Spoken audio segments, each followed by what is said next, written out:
Welcome to Dead Man Talking. Tonight's show is a true Dogman encounter sent over to myself from my dear friend Angela over in the USA. And Angela grew up in Idaho, a beautiful state within the USA, and an absolutely terrifically scary encounter with a dogman here in a cemetery of all places, guys and girls. When speaking with Angela, she mentioned how she has suffered every now and then with terrible night terrors or nightmares, and obviously a lot of paranoia to her surroundings since the incident, the encounter, should I say. It's very difficult to hear that every time, but again, it's a common factor with these encounters and sightings. But I must say, Angela does seem very bubbly and happy in herself, so I don't think it's affected her too much in any bad way. Of course, please do let us know what you think down below in the comments. As ever, please do like and share.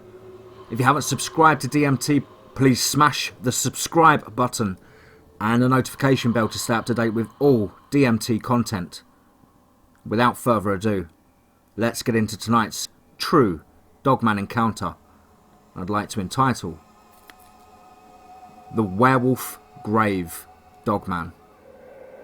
Let's get straight into that.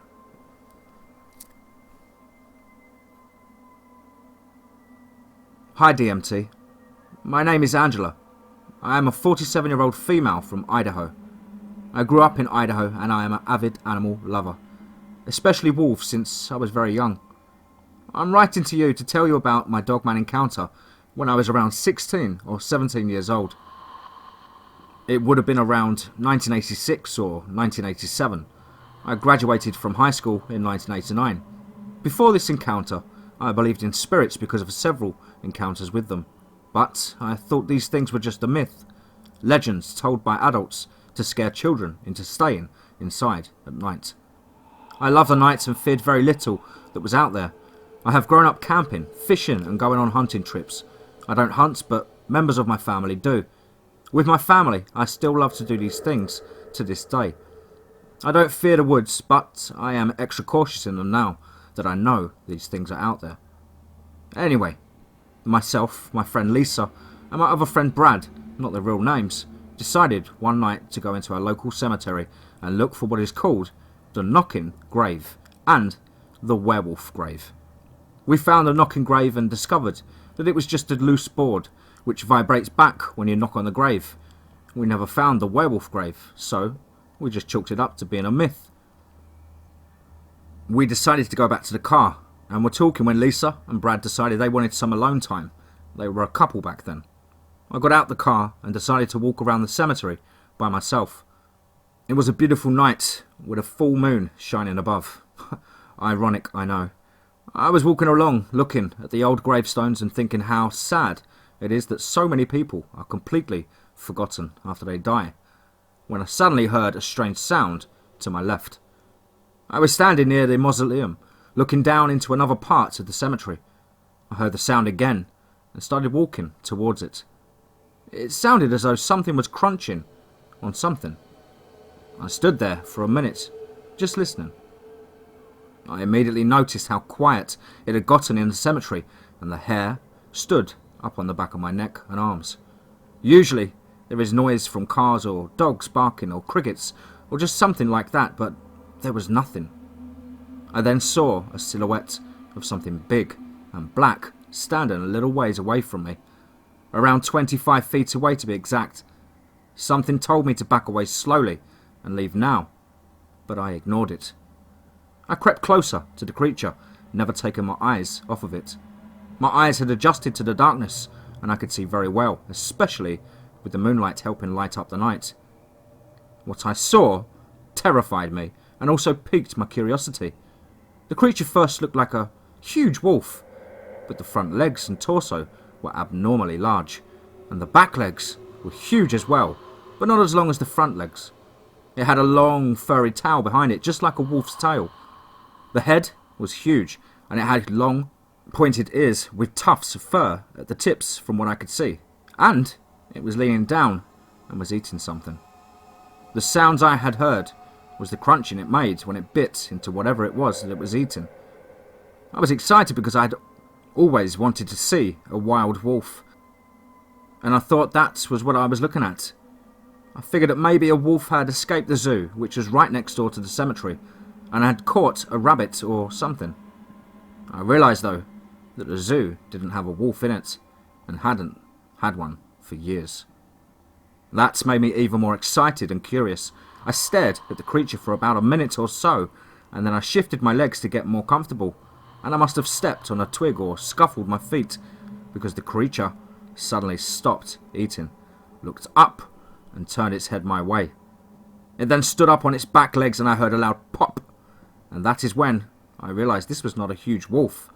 It was black, and had a few brownish streaks in its fur. When it stood up, I saw its head, chest, stomach, and lower body. The shoulders and chest were massive, and covered in fur that tapered down as you looked at the stomach area and legs.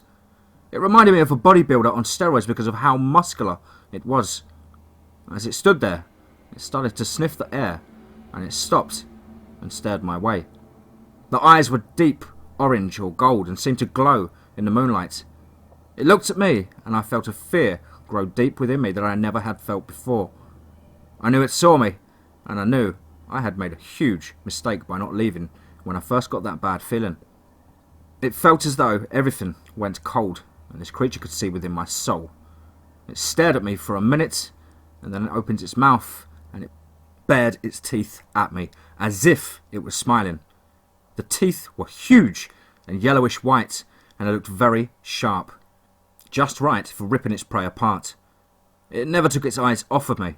It then lifted its arm and took a bite out of whatever it was eating. I then realised the sound I had heard was it crunching bone and tearing flesh as it ate its meal.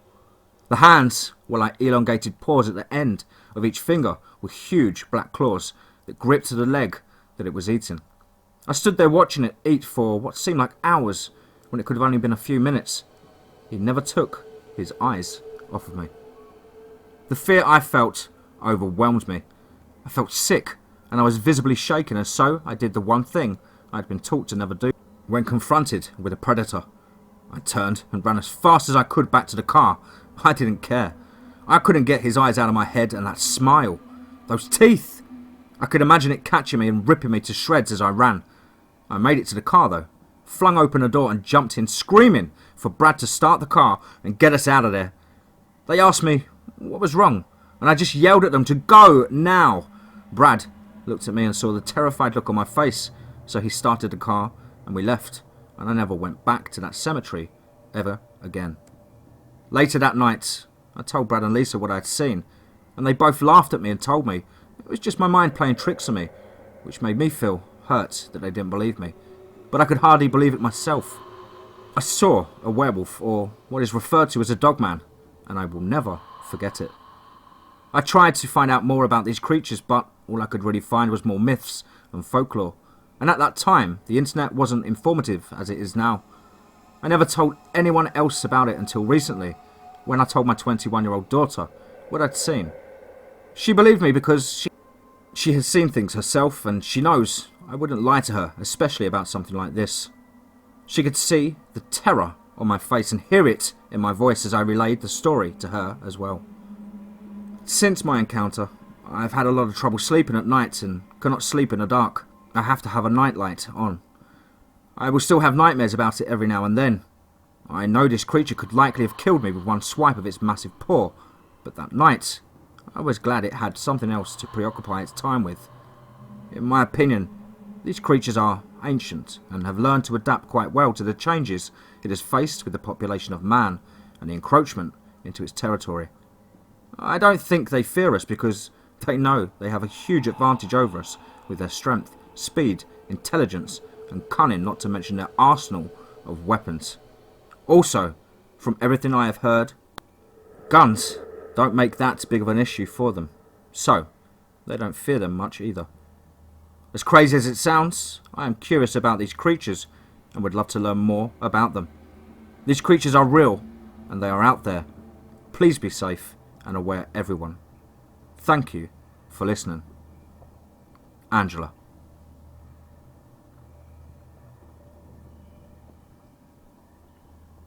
Wow. Thank you so much, Angela. Wonderfully written up for me there as well. Absolutely terrifying encounter. Especially with the location given. I think I would have completely lost my soul and soiled myself there with that type of situation. Of course, if there's any questions or anything I can do, just give me a shout on the email. Guys and girls, as ever, please do let us know down below what you thought. Please do give any tips or any advice or any information you want to share with ourselves and Angela that you think may help. The more the merrier. We're a wonderful community here, guys. I'm so proud of you all. The respect, the common respect that you show each other on the comments and at the cabin. It's absolutely incredible, and you should all be very proud as much as I am. I hope you're having a lovely weekend, guys, and are looking forward to an even better week ahead. As ever, remember, be safe, not sorry.